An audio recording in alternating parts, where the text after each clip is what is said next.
Drink the Money, Chapter 5, Spitting Image. There's a place I go inside my head sometimes. It's cool and dim in there, and you float like a cloud. No, you are a cloud. The kind you see in the sky on a windy day. The way they keep changing shape, except you can't really see it changing. It just sort of happens.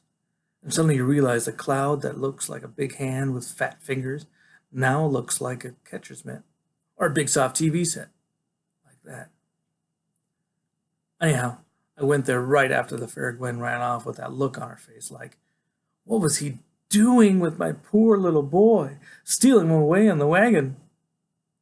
What I do is lie on the floor under my bed, where you can just barely see the bed springs and stuff, because it's so dark. And before long, I'm somewhere else, sort of floating. It's so cool and empty on there. You don't have to think about anything. You're nothing. You're nobody. Nothing matters. You're not even there. Time out.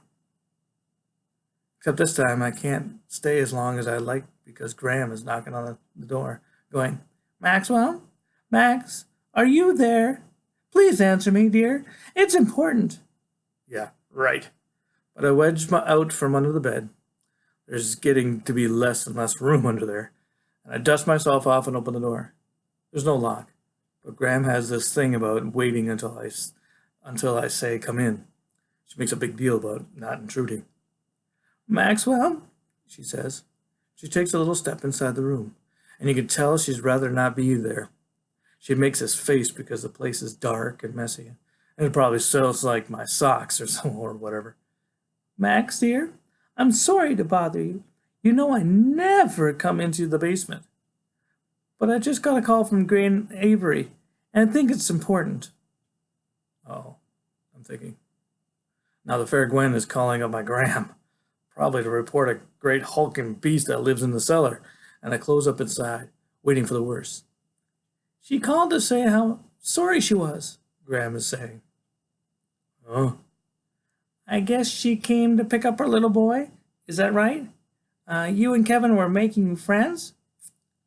Making friends? What a wet idea that is. But Graham gets her feelings hurt pretty easy. So I don't actually say that. What I say is, yeah, I guess so. Graham is uneasy. I can see her eyes flinting nervously around the room, like she's crossing the border into a really foreign country. This is as good a place as any to mention that though Graham is my grandmother, she doesn't look like a granny. She looks more like a mother because she was, as she was saying, a mere child myself when my real mother was born. Well, I get the impression poor Gwen wasn't expecting to see you looking so big, and now she thinks she's offended you. Does that make any sense? I guess so. You know her, huh? Oh my, yes, says Graham. Gwen was a good friend of your mother's. They were both pregnant at the same time. Then later on, you and little Kevin went to the same daycare. Did you know that? I give a shrug, because I don't really like Graham to know how much I remember about the way back when. Graham was saying, she said, she especially wanted me to tell you this, Max. She said she's delighted that you and Kevin are going to be friends. That's the word she said, delighted. And she's invited you to supper. First thing, without thinking, I say, do I have to? Graham reaches out and puts her hand on my shoulder, real light and feathery. You can feel how nervous she is just to touch me, and how it makes her uncomfortable to have to look up to me. Because did I mention, I'm a lot bigger than Graham. Bigger than Grim, too. Bigger than most people. It's true. Graham says, she feels bad how she treated you, Maxwell, dear. And she wants to make it up to you. You don't have to go, but it would be real right thing to do. It was no big deal, I say. She just ran away is all. I guess I scared her. It wasn't you, Graham says. No? Then who is it that scared her? Now she's got her tongue stuck. You can see her swallowing in her throat, like her mouth is dry. I'll just leave that to Gwen, she says. She's quite a remarkable woman, you know, raising that poor boy all on her own. He's not a poor boy, I say. You should hear him talk. I think the rest of him was so small because his brain is so big. Yes, says Graham. Well, well. Grandma's always saying that. Well, well. Like it means something. Which I guess it does to her. Anyhow, I agree to have supper with Freak and his mom, even though the idea of it makes me feel tensed up. Like there is a hand inside my stomach and the hand is, making a fist. It turns out not to be not so bad.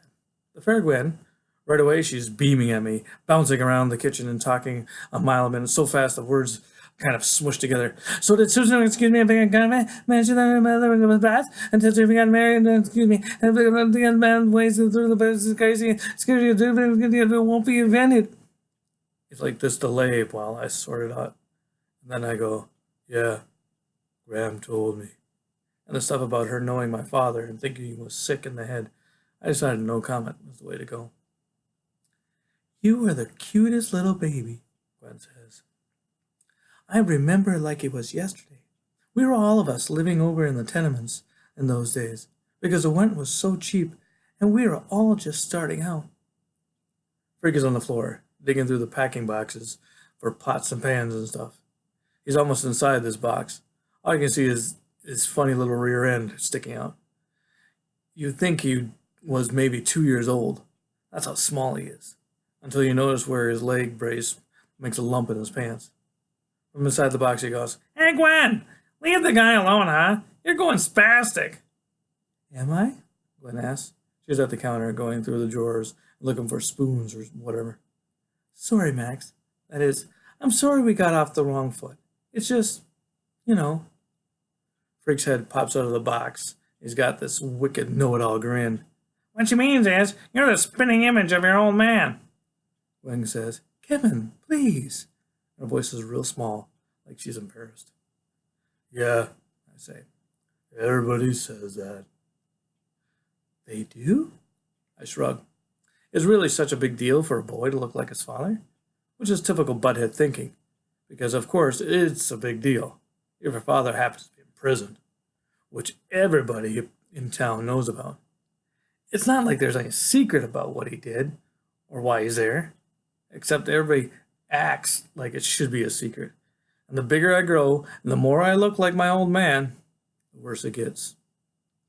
You really knew him? I say. I mean, him and my mom when they were together? Not very well, Gwen says. She's looking for a knife to slice open the pack of hot dogs. I never saw much of your mom after they got married. He made it difficult for your mother to have any friends. There's a knife on the table, and I pick it up and I hand it to the fair Gwen. She doesn't really flinch away, and I decided she's okay. She's really pretty cool. So, Freak is saying, when do we eat? My fuel cells are depleted. Supper is great. The fair Gwen makes this really tasty potato salad with spices and stuff. Way better than the mushy stuff Graham makes. And we have hot dogs fried in a pan with the buns toasted up butter crisp just the way I like it. And the 2 kinds of relish and 3 kinds of mustard and red onions cut up in real small.